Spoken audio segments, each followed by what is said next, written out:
Testing, testing. Can you hear me? Hello, I'd like to welcome everyone here today to our colloquium. I have the honor of introducing our speakers today. We have Dr. Christopher Blair, who received his PhD in Cognitive and Brain Sciences at the University of Nevada, Reno.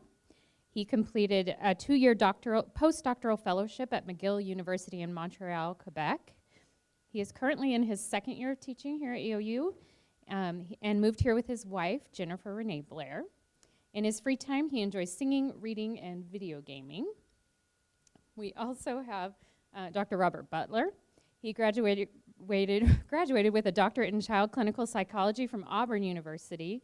He did an internship at the University of New Mexico Health Sciences Center and taught for 4 years at King's College in Pennsylvania. This is his 3rd year teaching at EOU, and he is married to Trina Macbeth Butler, and they have 5 amazing children.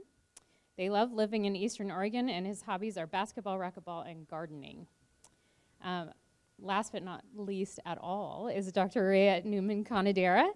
She graduated as a dual major from the University of Wisconsin-Oshkosh in early childhood special education and elementary education, pre-K through grade 3.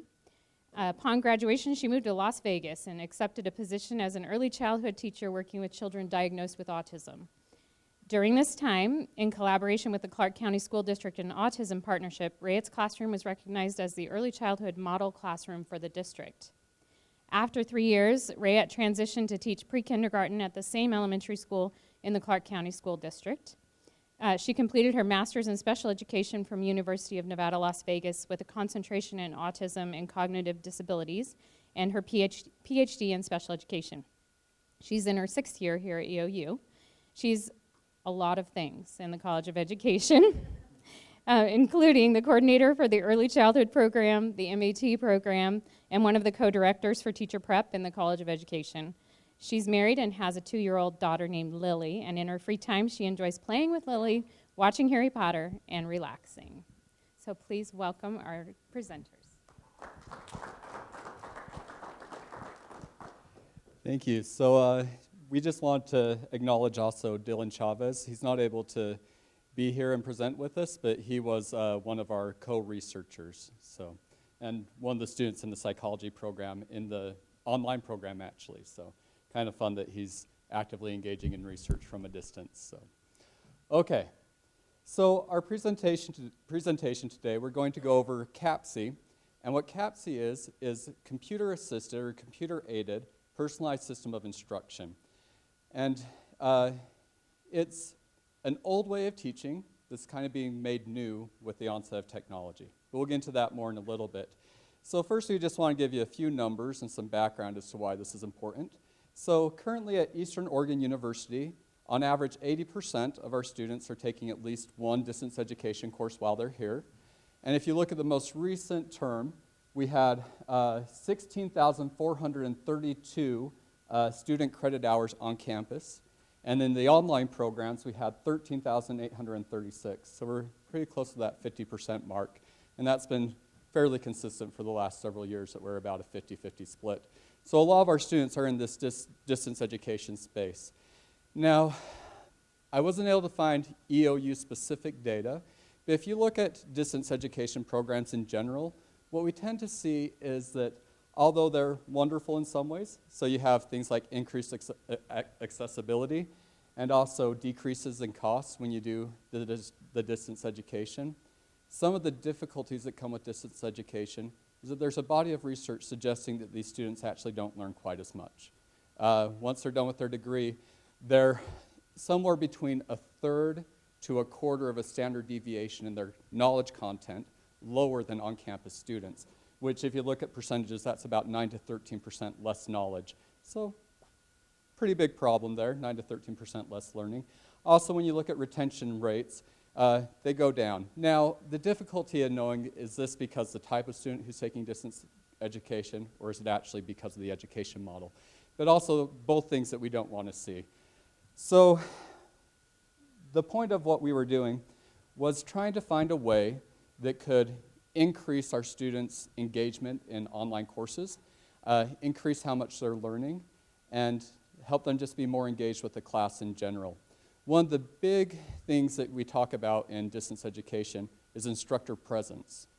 And instructor presence is all those things that you don't have to work at in an on-campus class, right? All those interactions with the students, all those conversations with the students before and after class, getting them feedback, all these different things are just so natural in the in-person environment. But when it becomes an online environment, all those things have to be thought out. And you have to think about how am I going to increase my interactions with these students so they actually feel a connection with me as a professor instead of just someone out there in the distance, right? And there are a lot of different things that can increase instructor presence. So those things are things like increased number of emails, recording video lectures with actual video and audio instead of just having material available to students, giving the students increased feedback and more feedback more often, right? And this isn't part of this study, but one thing I've done this year is I've started requiring my students to actually do a Google Hangout with me so we actually get to talk face-to-face at 2 points during the course, right? So all those things can improve the instructor presence. Okay, so when we have improved instructor presence, we see a lot of good things in our distance education students. We see things like they're more engaged, they achieve more, they learn more, they graduate at higher rates, and they tend to be more satisfied with their education. So one model that we're studying in this presentation and that we'd like to share with you is what's called Capsi, the computer-assisted, computer-aided personalized system of instruction. But to understand that, we figured it was easiest to just go back to the original model, the personalized system of instruction. And this is a really nice way in the online setting where we can increase that instructor presence and that interaction with those interactions with the students. So the personalized system of instruction also goes by mastery learning, okay? And it began back in, the big movement started in the 1960s with two individuals. You had Carroll and Keller, and Keller kind of ended up being the one who got more of the spotlight. So to understand PSI, it's useful to kind of know a little bit of the history of where this came from. Keller was colleagues with B.F. Skinner, right? And all that behaviorism. And Keller's idea was that we could use those same principles that Skinner was seeing in changing rat behavior and human behavior in the classroom to increase student learning. And so began with Keller and Carroll. Let's see. And one of the key ideas of personalized system of instruction is that any student can learn if they're given certain things. And those things are, one, enough time. The second thing is sufficient instruction, so multiple opportunities to learn. And let's see, sufficient instruction, and lots of support from their instructors. All right, turn it over to Chris. Look like in principle in these courses. So the first thing that you have to do is you have to take the information that's available to your course and sort of break it down into manageable chunks. Depending on the topic, this might be each chapter is its own chunk, or you might have to break chapters into various chunks. But either way, get the material down to a level where these are sort of bite-sized manageable units for the students to work with. Now, as students are going along and working with these units, you're going to have various means of assessment, and the students need to be receiving sort of immediate feedback on any of those assessment measures. Generally speaking, they'll have things like quizzes or whatnot the students will take, testing their knowledge of that particular unit. And as soon as they finish the quiz, through some means or another, they should get feedback. It's like, okay, these are the questions that you got wrong. These are why you got them wrong, and sort of with the goal of saying, and this is what you can do in order to improve on this, to sort of urge them to go and restudy that same material. And as part of this restudying, the students have lots of learning opportunities, whereas obviously in just sort of our standard course, there's the book, there's your notes. If you had a problem, go back and read your book, look at your notes again. But the idea with PSI is that you have additional materials that the students can turn to at this point, that you have other handouts that you might make for them. You might direct them to other studies or other literature that are related to it, again, depending on what the course is and what materials are actually available. So, and as part of this assessment, this sort of goes back and forth within a unit until the student actually reaches a certain level of mastery. So let's say that they finish chapter 1, they take a quiz on it, they don't do so great, You give them feedback about what they missed. You give them these additional materials that are related to the information in Chapter 1. They go back and study them. They come back. They take another quiz on Chapter 1. And you sort of repeat this process until the student reaches sort of a certain level of mastery, as we say. Usually the students have to demonstrate that they're able to get 80% correct on whatever sort of assessment you have for that particular unit before they can move on to additional material. So again, if you haven't mastered it, we're not going to pile any more on you until you have. And also along with this, which is probably already becoming sort of obvious, is that this is sort of a self-paced method. Now, in the way that I've been describing it, it helps for those students that are having difficulty with material. They can theoretically take as much time as they need on any particular unit to master that material, just keep going back and forth. But on the other hand, for those students that are not having difficulty with the material, this self-pacing means that they can learn much more in a shorter period of time if that's what they want to do and they're showing that capability and they have that capacity to master the material more quickly. So obviously some potentially good things about PSI here. But PSI sort of, again, came about in the 1960s, sort of peaked in use around the 1970s and the 1980s, but then it started to fall out of favor at that point. As you probably can tell, this is a very time-intensive method for the instructor, potentially speaking, especially in the way that this was being implemented at the time. You always had to have somebody available to administer the assessments and to give feedback to the students whenever they wanted to do it. You had to have these materials ready and on hand and be ready to give them to the students whenever they asked for them. So all that sort of thing put a lot of pressure on the creators and the administrators of this courses, in addition to, of course, just making all of these assessment materials. Also, it's a very different sort of process, and as we know, we all tend to fear change to one degree or another, so there's always going to be pushback in that realm. It was actually forbidden at certain institutions. There were complaints from students that they felt like their professors weren't actually teaching them anything.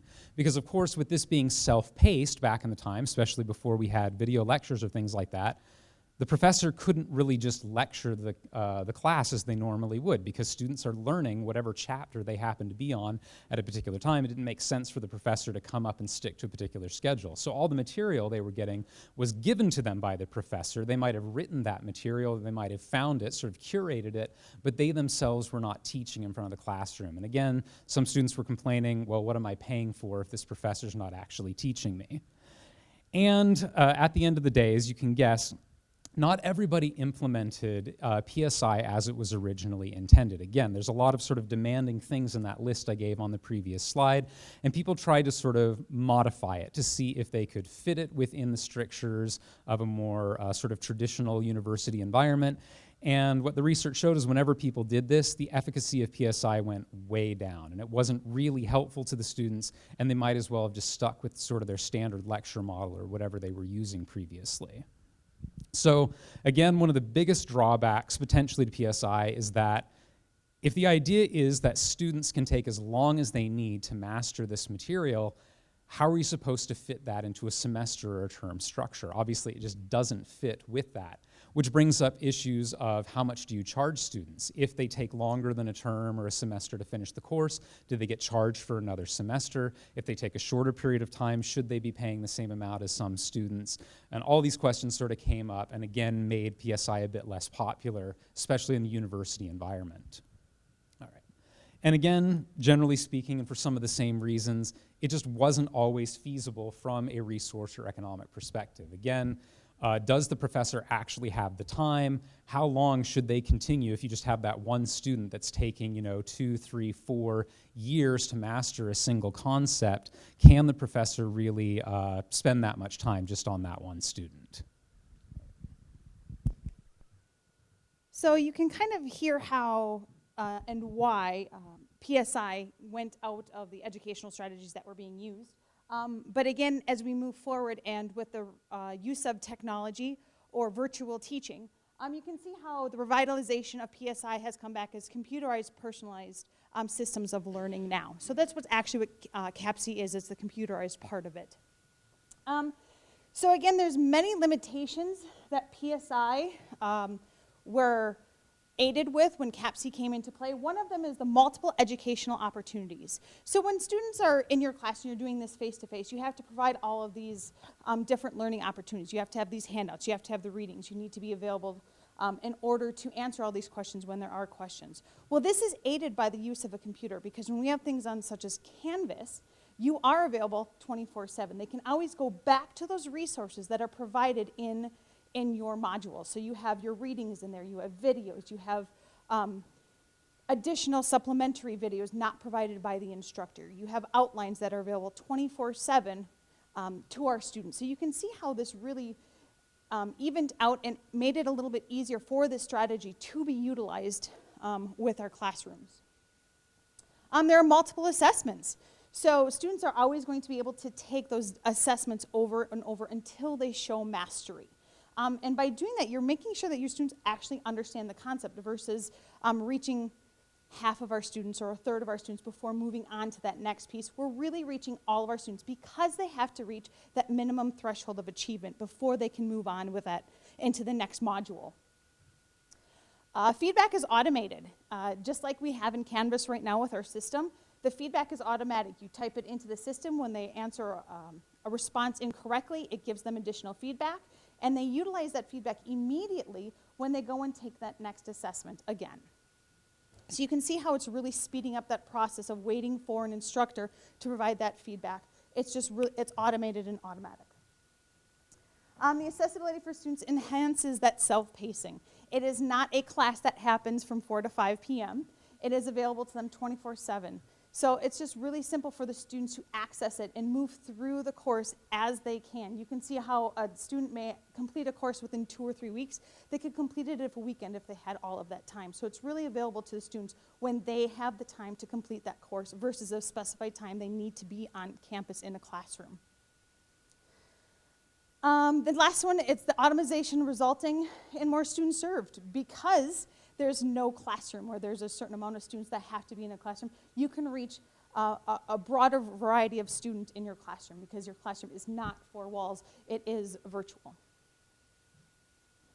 So the current findings, you're going to see that numerous studies have found Capsi to lead to increased learning compared to other teaching modalities.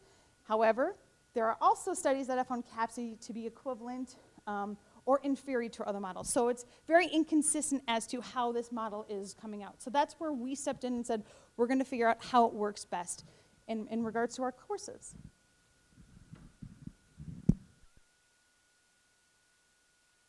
So when you look at the current state of the research for Capsi, there's some really exciting things coming out. And the majority of the research is quite positive, finding that students who are doing a Capsi model are learning more than students in other methods. But there's some major limitations in that research, as there always is, especially when we first get started. And one of the big limitations when you look at these studies looking at Capsi is that they're not really doing what I would consider a fair comparison. They're taking, say, a traditional in-person lecture course, and sometimes in the study they'll compare that to a fully automated online distance education course and try to draw conclusions there.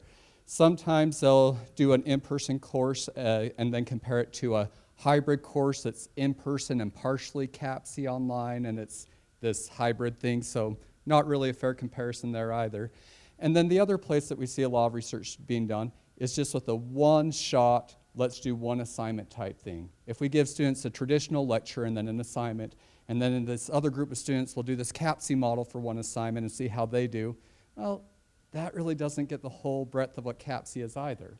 So although these studies are finding encouraging data, we couldn't find a single study that has said, is Capsi superior to other distance education-based courses? If you take a course that is fully online with video lectures that's already up and running and doing well, and then compare that to a Capsi course that is fully online, is Capsi going to be better? So that was what our primary question was when we approached this study. The other thing to mention is that when you look at the studies and the effectiveness of Capsi, a lot of it comes down to the modality of what's being assessed. So if you're using Capsi and then you assess it by looking at content knowledge and how much the students have learned, Capsi looks really good. In the few studies that have then looked at more of a writing-based course, where they're looking to see if students become better writers when you use Capsi, most of those studies aren't encouraging. And there's a lot of possible reasons why this isn't as effective with writing. Some of the authors are suggesting that the reason this isn't effective with writing is that the students are actually learning more content, but if their writing skills aren't improving, they can't get across that they know more content. Another thing with the writing piece is that the one study that we were able to find that wasn't actually a Capsi study, it was back when it was still PSI, that found positive effects for writing. I don't know what professor had time to do this, but they did a full-blown PSI model with writing where they took their students' writing, gave them feedback multiple times on every piece of writing, gave them back that feedback until they met what they considered was good enough. And then, and they did find that those students in that PSI course with writing had better outcomes. But in general, the studies with Capsi used with writing find that their writing's not getting better unless that's actually the focus of what the Capsi is about. So just like, it just looks like it might just be effective for content. Okay. All right. Am I doing the hypothesis? Oh. Go and pass off the mic too quick. All right, so our hypotheses. We have 5 different hypotheses that we were evaluating. Our first hypothesis was kind of the obvious, straightforward, that Capsi would be superior to these other distance education courses. Okay, so that was our hypothesis 1. Our hypothesis 2 was basically that the Capsi would be better for the content-driven courses than the writing-based courses, as previous research has suggested. Hypothesis 3, that our students will not just have more content knowledge, but this Capsi model would lead to fewer dropouts and fewer withdrawals from the course. So we'd also see benefits in retention. Okay. Hypothesis 4, students who do Capsi will report that they're more engaged with the course. And we looked at course engagement in terms of time studied, how motivated they were, how much they procrastinated, right? So some of those key engagement measures. And then the last hypothesis is that the students who were in the Capsi course would report that they preferred Capsi to traditional video lecture distance education courses. All right, now I'm passing it on. All right. Nope. Oh, it's still me. Man, I'm just going to talk forever. Okay, so the current design. We did a between subjects design. So what we did is each of us had a course that we had already taught in the distance education setup. And each of these courses, we had already included video lectures. So we want to make these courses as good as we could. They all had all these good components that should lead to good student engagement in them. So we took our original courses, and then we modified them to be Capsi for the next go-around. So unfortunately, we clearly could not do a randomization. We couldn't randomly assign students to the various courses. But these are the 3 courses that we looked at. So you can probably guess from who's presenting, whose courses these are, right? So the first one, there's Rae Ette's course, looking at the education side. But then for Chris and I both being in the psychology department, we want to look at as many kind of content areas as we could to see if Capsi is effective across content areas. In previous research, and I should have already mentioned this, most of those studies were done with just one content area. So what makes this unique is we're looking at the effectiveness of Capsi across 3 content areas. So we took my statistics course, which is probably the furthest one out there within the psychology field that's the most different, right? And then Chris took his research methods class. We also had to modify Capsi because unfortunately terms come to an end. And we can't just grade forever and we can't give half the class incompletes and just keep going, right? So how we modified Capsi, and this is a pretty standard modification that's been used in the past, is students only had up to 3 attempts on each unit of material. So once we broke down our material into very manageable units, for Chris and Rae Ette, they did chapters at a time. For stats, I broke it down further because they kind of need that in the stats realm, so 2 to 3 units per chapter. But once we broke it down to those small units, they then could read the chapter, they could watch a lecture, then they take a quiz and see if they could reach a mastery standard. We set our mastery standard at 80% or better. There's argument in the literature over what's the best percentage, but we set ours at 80%. And And then if the students reached 80%, they were good to go. They could just continue on through the course and move on. If they didn't reach that 80%, they were encouraged to go back and study more, so we gave them many, many opportunities to learn. And also they had to wait an hour between attempts. So you couldn't just sit down at your computer, take a quiz, take the next quiz, take the next quiz. It had to be at least an hour break between. Unfortunately, Canvas doesn't set that up really nice for you. There's not that option to do it, so threats of zeros on assignments unless you do this right were used. And, and usually the students, after they got the first email saying, you did this wrong, you have to wait an hour between attempts or you get a zero, shaped up and got it, okay? So they had to repeat it, but they could only do it up to 3 times. If they didn't reach the mastery criterion after 3 attempts, they just moved on to the next unit because we have time restraints. Also, the other thing with our modifications that we did that is not pure Capsi is we gave them deadlines of where they should be, okay? So it's not fully self-paced, but with the deadlines, we gave them flexibility. So here's the target date of where you should be on content by this date, but then we gave them up to a week after that date to finish that unit. So they had that flexibility built in, but it had to be done within a week of the target date, or they couldn't do that. So that was our way of modifying it to make it fit within the academic calendar. This has already been mentioned. The online realm's great for giving immediate feedback, so all the quizzes can just be automated, right? And with huge test banks that are available to us now, it's much easier to make these multiple assessments. Okay, I think that's it. That's officially Now I it. pass it off. There you go. So I used Capsi for my ECD 417, which is Introductions to Individuals' Exceptionalities in Early Childhood. The learning materials that were provided within each of the different modules was the required reading or the chapter. They also had video lectures from myself regarding the topic. They had additional videos as well as could be found. And then they also had a written review provided by myself of what the previous chapter and what the new chapter was going to be about. So we were really trying to meet all the different modalities that our students learn using. Some other additional resources that aren't up there is I did provide them with some outlines of the material as well, so they could really follow along and see how the chapters were progressing. What's really nice about this book is that each chapter is set up the exact same. They have an introduction, definition, what it looks like, and then some accommodations that can be made for these types of students, or these students with disabilities. So it really helped students really see and utilize how the book was structured. As Robert said, my course was set up by topic as by chapter, so it was just how the chapters developed and run through the book. And then my assessments. I call my quizzes celebrations of knowledge, because they should never be a surprise. They should be a celebration of what you know. So we had celebrations of knowledge every week. And then they had 2 major projects that were due. During the 8th week, they had to turn in a book review. And then during their finals week, they had an exceptionalities brochure that was due.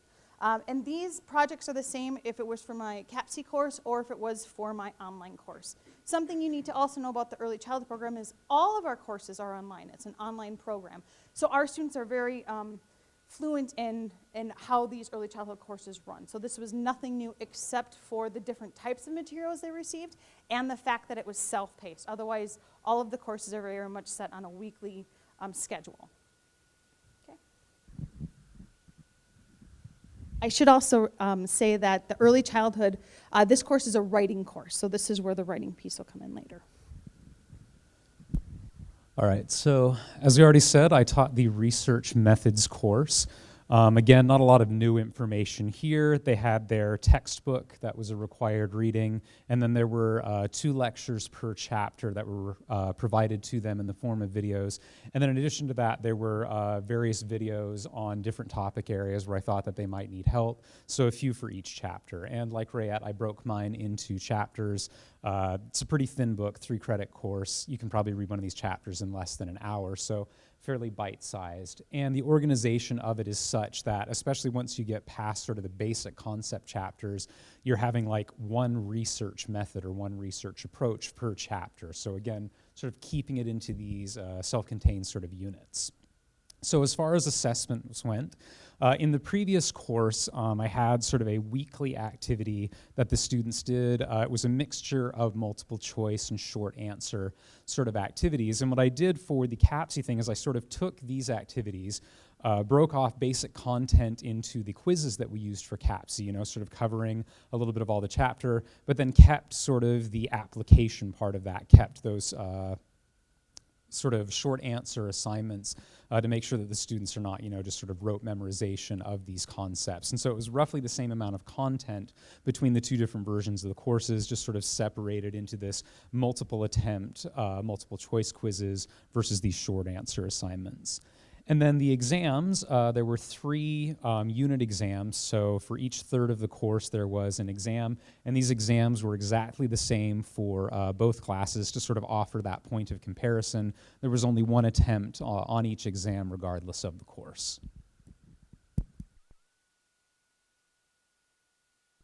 All right. So for the stats course, very similar to what you've already heard, but with stats, practice is essential, doing the procedures over and over again. So there's a lot more of that in my extended opportunities for my students to learn. So I had a website that was associated with the textbook where they could go to practice stats multiple times. I filmed every single statistical procedure. I did it 3 different times for them, walking them through every single step. I found YouTube videos of other professors teaching the same thing, so they had that. And then also, there were multiple practice problems with the correct answers and the steps for how to get to that correct answer written out. So they could read the question, do it, then look at the procedure of how they should have gotten to the right answer. Then, so this is a lot of work on the front end, right, to get it set up. But the other thing that I did for them to have multiple opportunities to practice is that they also had a study guide with key components with additional questions of where they go with those key components. So they have all these different things for them to learn.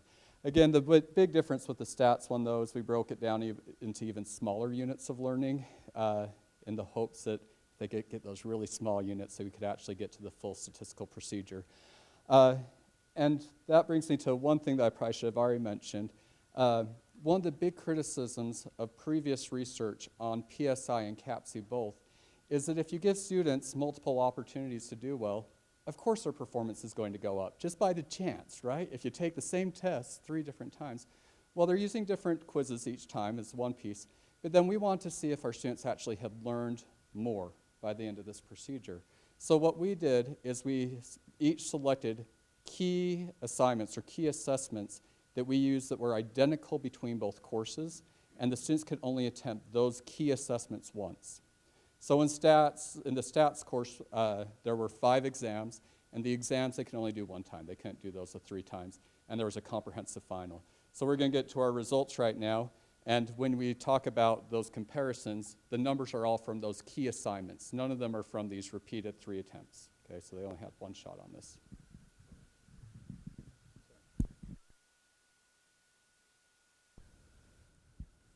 All right, so I'm covering what we call the objective measures of our hypotheses, and Rae Ette will be covering our subjective material. No, I kid. So our first hypothesis, of course, just the overall effectiveness of Capsi. Do we see improvements in students' learning in the Capsi course versus the traditional? Well, if you actually run the ANOVA on the data from all 3 courses, that is definitely a big fat no, unfortunately. But you can probably see some definite trending here that might explain why we're not finding that effect. In the case of both statistics and research methods, we're seeing an appreciable bump in the average percentage that we're getting on those key assessments, whereas in the education course, in the writing-based course, it looks like we might actually be seeing the opposite trend. So that also led us to our second hypothesis, and in this case, we combined the data from the 2 content-based courses, the statistics and the research methods, partially again because they're sort of more similar in the means of assessment and teaching, but also since they were already showing the same sort of trend within the data, we figured, you know, it just makes sense. We're not compounding our error. So in making this comparison here, while again we're still not seeing an overall significant effect of Capsi, we are seeing a significant interaction here, which does suggest that we are seeing a benefit of Capsi in the content-based courses. We're just seeing that opposite or no trend within the writing-based courses. And then finally, our third hypothesis as to whether or not the failure and withdrawal rates would be lower in Capsi. That did appear to be the case within the statistics course, but maybe not so much within the methods course. The education course seemed to be staying at about the same level.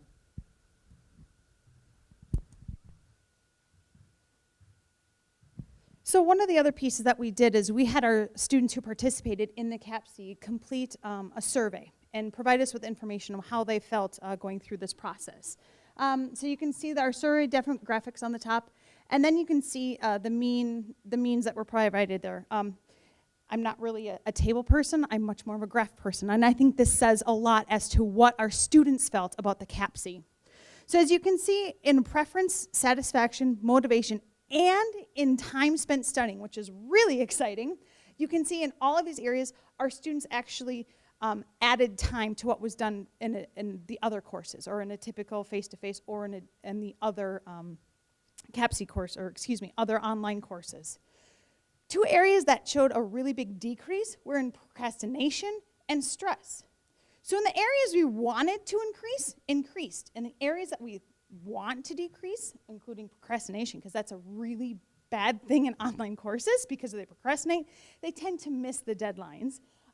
It went down.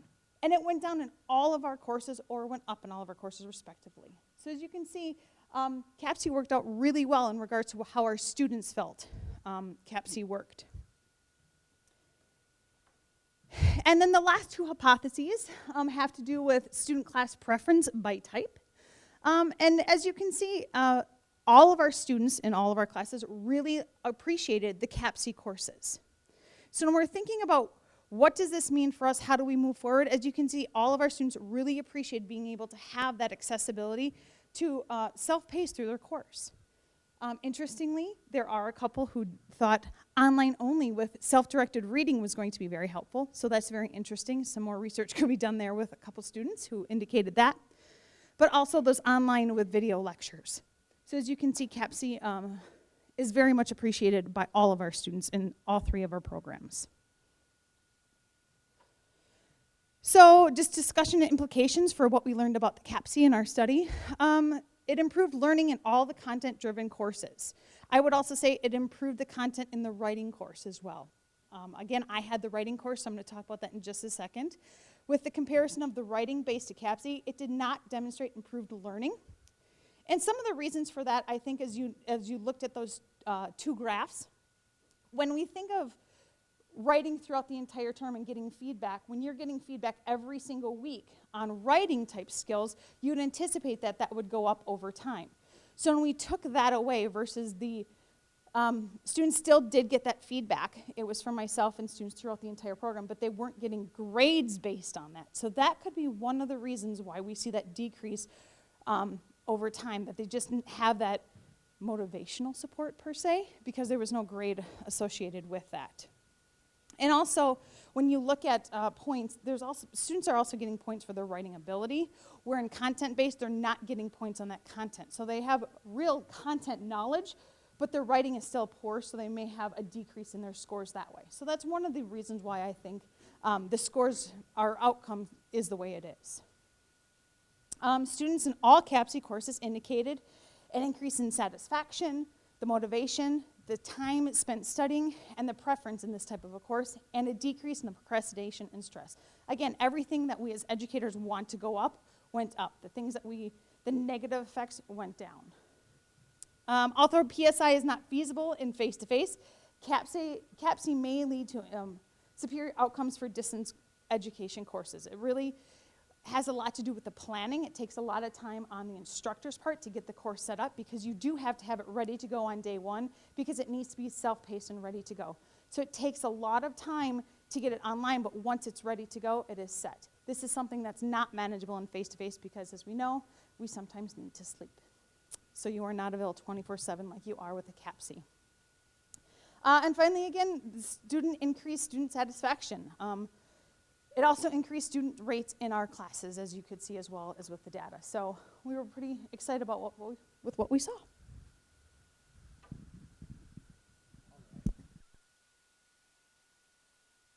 There's always room for improvement in our study methodology as we go forward to try and continue assessing this Capsi method.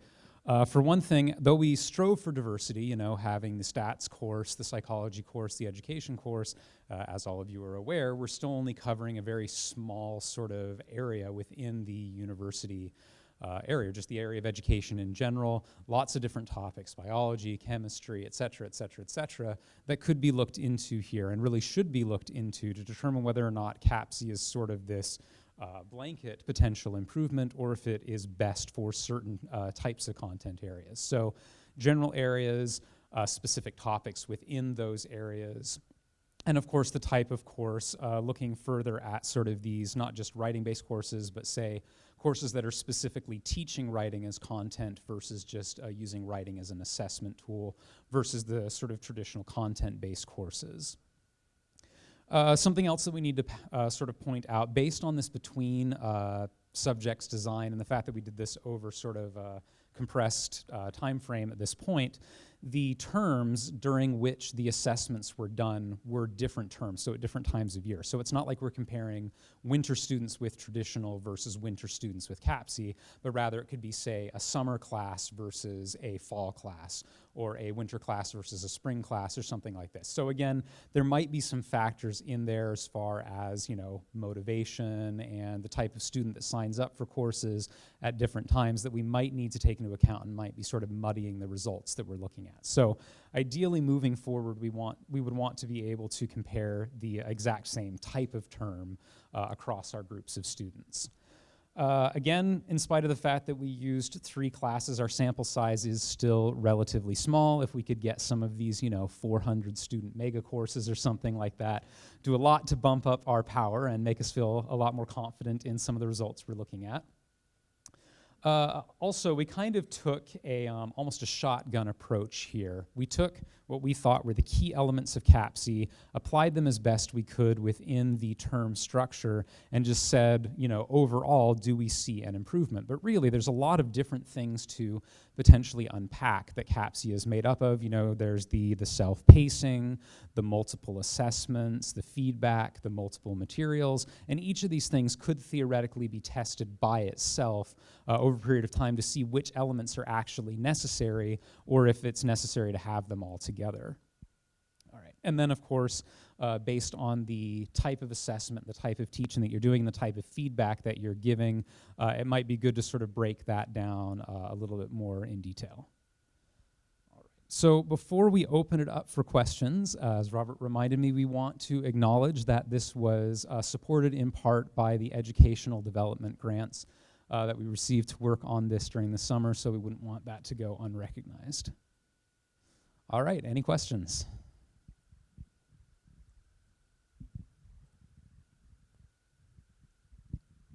Great job, everyone. Best friends. Good job. I actually several questions I was thinking about, and then you addressed them. But one of the questions I have is, this seems like a relatively very hands-off approach.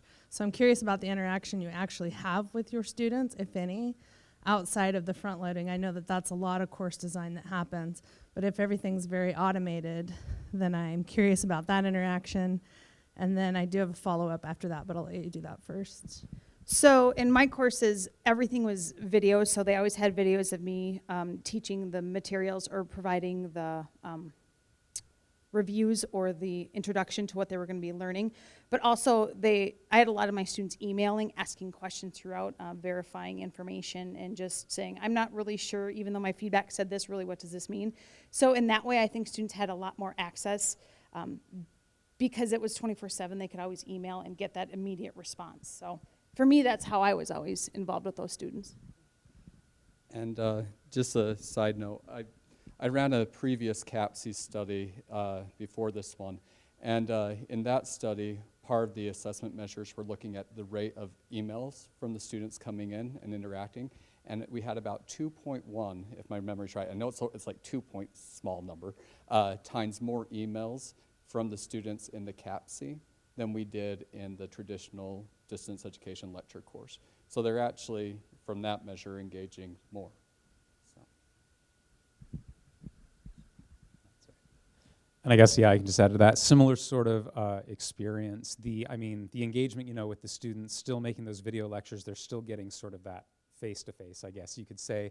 But then as far as communication with the students goes, I still make regular announcements based on how the students are doing on major assignments, based on reminders. So that's that same level that I would have in the traditional course. And then again, same sort of thing really, as a lot of you are probably aware in the online courses, we rely a lot on the students to reach out to us because we can't sort of grab them right there. And I would say that the students were emailing just as often within the Capsi course. I didn't notice any particular difference.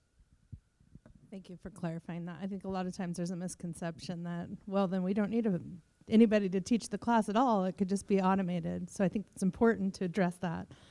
The second piece I have is about the writing feedback, because if they're doing writing and it's automated feedback, how is that personalized to the strengths and weaknesses of the individual learner? Okay, so I didn't explain that well. So the students, one of the major projects is the book review. And because it is a writing course, they have to do multiple drafts of that information.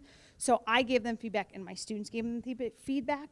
But in regards to Capsi, everything was content-based. So that's the difference there. Thank you. Yeah. Thank you. Other questions?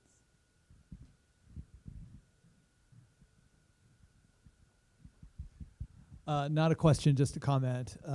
Back in the 80s, in the Stone Age, when I went to Portland State, and they did something similar to this. They had a masteries-based math course. So like Math 111, there would be eight quizzes over the term, and there would be about 8 versions of the quiz.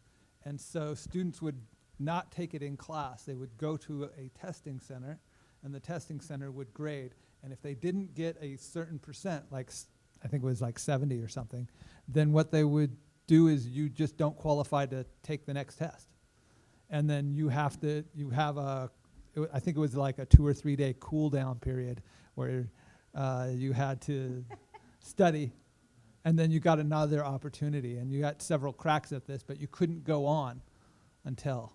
So anyway, I thought that was a really great idea. I would have loved to do it here, but you have to have a testing center kind of dedicated to that, which you have to have really large courses for that. But it'd be interesting to do something like that in math,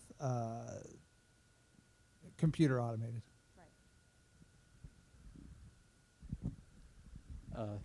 And just a side note for the math perspective, in the stats course, that's always been a difficult one for psych majors, right? And if you're looking percentage-wise, on the exams they performed 11% better in the Capsi model. And where I'm really excited is those students who did Capsi, about half of my capstone students currently in the psychology capstone had it as Capsi, and about half of them had it as the distance education model. And I'm seeing a big difference. And in the capstone course, this has actually been my best term ever in regards to their methods section and understanding what they're doing with stats. So I have, I think it's 16 groups doing capstone right now. And this term, every single group except for 2 had their stats right. And they wrote down, these are the stats we need to do, this is why we need to do them. I'm like, they're right, yay! So I'd like to think that's Capsi based. I can't tell for sure, but I know from their tests that it's starting to sink in when to do what stat and why they're doing what stat. So I'm optimistic. And I was excited about the results in my course comparing my students from term to term, or when I teach this course. My students really had a stronger grasp of the content. As part of the writing course, we need to have all these things. Our students were doing a lot of motivationally based writing. Tell us 3 things you learned, 2 more things you want to learn about, 1 question you have. But with this type of strategy, I really knew my students knew the content. So I'm feeling more secure as my students go out that they really have that understanding more. So I was excited. Apparently it's now time for me to say that I'm also excited. No, actually, I really liked this setup. I think that additionally it gives us sort of maybe a quicker opportunity to see where exactly students are at. You know, by giving them multiple attempts on these quizzes, we can get a better idea of did they just flub one of these, or are they really struggling with that particular area? And so what I've actually done is I took those quizzes and just sort of Frankensteined them into my on-campus research methods course. So it's not a full Capsi model, but I do believe at least pieces of this are valuable enough that you can sort of take them and place them even outside of the Capsi situation.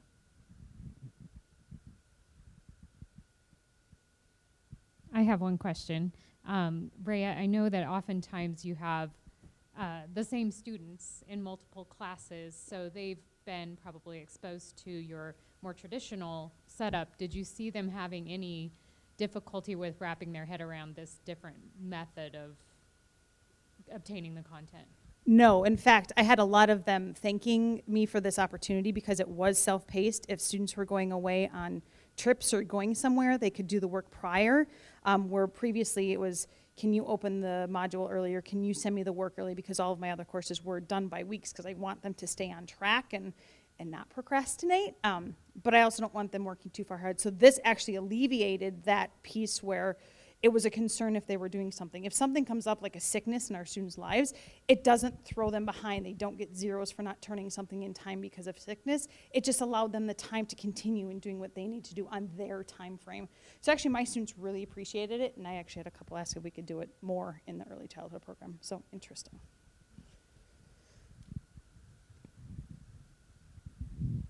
In your courses prior to Capsi, did you have anything where the students were interacting with each other? And if so, when you move to Capsi, do you lose that interaction because they're self-paced, and do you think you've lost anything by losing that interaction if that's what happens? I'll go first. I kept all of my pieces in there, so they still had to do introductions with each other. They still had to have conversations with each other. They just had this in addition to those pieces. So just like in my courses, they would have some sort of a writing assignment and a discussion board. They were still doing that discussion board. It just switched to a content celebration of knowledge. My course being stats, there's not a whole bunch of collaboration. I still have my little discussion board for them to talk to each other, but I never require them to do that. And I have my find a study buddy thing that I have up there, but in all the years of teaching, only 2 students have ever found a study buddy through my study buddy links. So nature of the course. Just mine.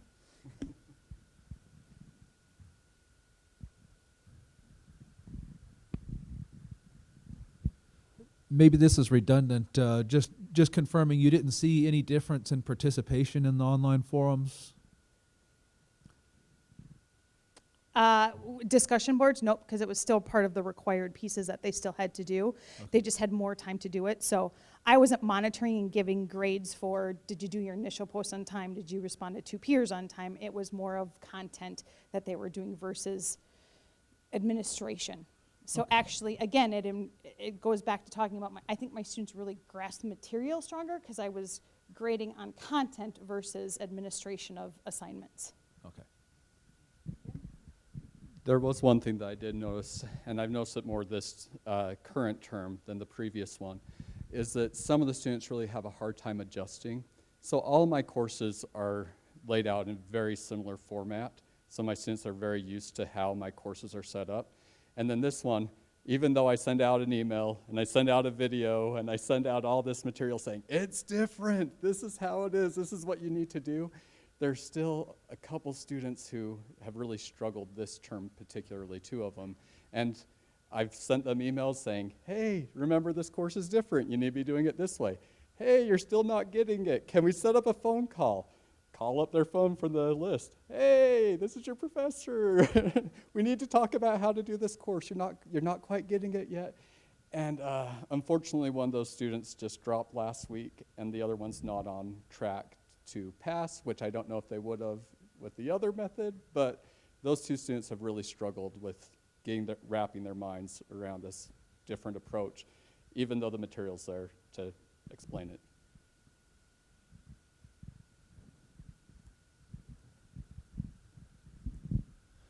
Just a thought. I guess you're already kind of doing some, well, you're requiring, participation in the online forums, but I was wondering if you'd given thought to maybe gamifying that.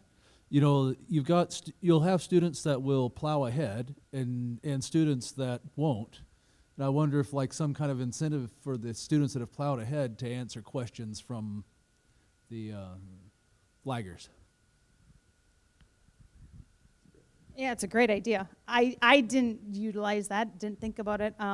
I found most of my students either were always ahead, or the ones that I always anticipated being behind were always behind. So it was pretty consistent, but they always ended. I felt like they ended early and felt really good about what they learned versus that push towards exam week and I have to get my final project done. I kind of felt like they started their final projects earlier than they would have.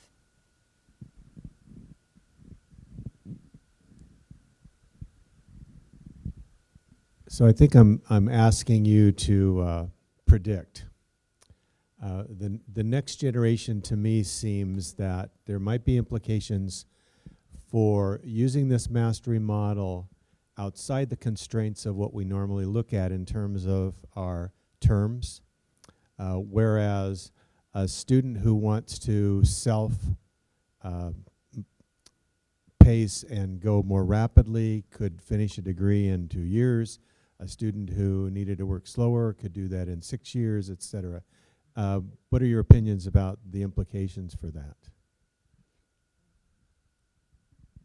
Well, I think we addressed this a little bit in sort of how PSI itself sort of failed for a given period of time based on, I think there's the question of how do you charge students under that model and how do you reimburse the faculty under that model. And I think that you would have to get that piece figured out definitely. If you could just decide to charge by the course, that's fine for the student, but if you're going to allow them to keep taking the course past the term, then I think there needs to be something in place to provide basically additional monies to the person who is continuing to support that student. So possible if, say, an administration was willing to make that kind of that change. It would also be a question as to whether or not the students are willing to potentially pay more to offset that, I would say.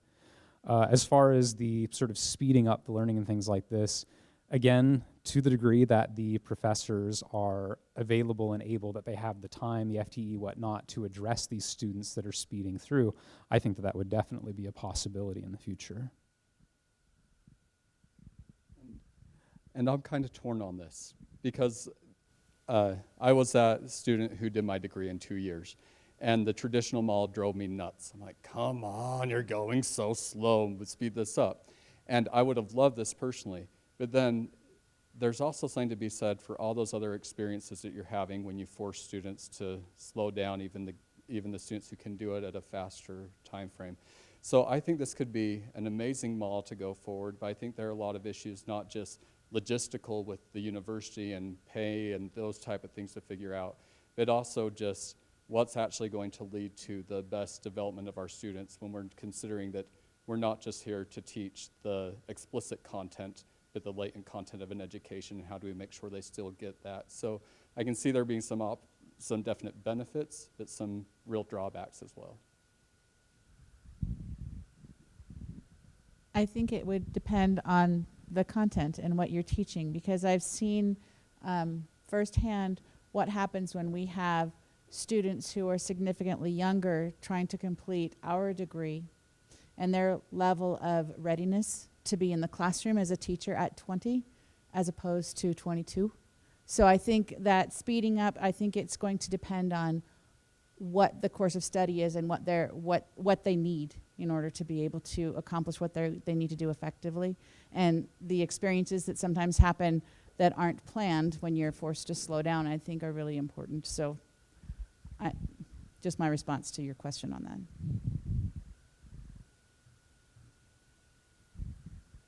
Any other questions? I would just say, with AAOTs happening in high school, we're already seeing students come through our programs, and to do a tier program, that's teetering on the edge of having an 18 or 19-year-old high school teacher. So that's really concerning, I would say. So I think it depends on your population. Certainly second career folks or folks coming back at a different age of 16 to 18 might be a different story, but it's somewhat terrifying to me to see an 18-year-old high school teacher. And just a side note, where I'm taking this currently is I'm going back and I'm putting in remedial things into my stats course, which I really like that I can do that now. So in the past, if a student doesn't know how to calculate an average, I'm like, oh, you should know how to calculate this, go take another class. Now I'm able to put in a unit and say, hey, go back and learn how to calculate an average. So I feel like it's really nice for the remediation as well. Well, we have reached 5 o'clock. Thank you so much for coming to this presentation, and thank you to our presenters. Wonderful, thanks.